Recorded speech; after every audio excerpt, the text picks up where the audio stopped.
अस्सलाम वालेकुम, welcome to our channel smart name TV. नाम है अबीहा। अबीहा नाम का इस्तेमाल लड़कियों के नामों में किया जाता है। अबीहा नाम का मतलब इसके वालिद के होते हैं। अबीहा नाम के तहलीक ज़बान में बात करें तो ये करबी ज़बान का नाम होता है। अबीहा जीन्स लड़की होती है। अगर अबीहा नाम के लकी नंबर में बात करें तो लकी नंबर 1 होता है। लेकिन अगर आप अपने नाम का सही लकी नंबर जानना चाहते हो तो जल्दी से कमेंट बॉक्स में अपना डेट ऑफ बर्थ ज़रूर बताइएगा। इस नाम का मज़ाहिब मुस्लिम होता है। इस नाम की लकी तारीखें 5 और 9 होती हैं।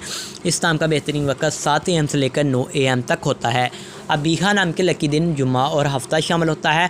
अगर बात करें अबीहा नाम वाली लड़कियां कैसी होंगी, आप हालात का मुकाबला करना चाहती हैं, चाहे जितने भी लोग आपके मुखालिफ हों, आप अपनी बात पर कायम रहना चाहती हैं। अबीहा नाम की मुआफ़िदातों में तांबा, अबीहा नाम के लकी कलर्स में सब्ज़, पीला, हल्का गुलाबी रंग, खोबानी के रंग जैसा शामिल होते हैं। अबीहा नाम के मुआफ़ी पत्थरों में रूबी, जेड पत्थर, यशब, हकीक, नीला, नीलम पत्थर शामिल होते हैं। तो उम्मीद करेंगे कि आज की इस वीडियो को अप्लाई करेंगे और वीडियो को दोस्तों तक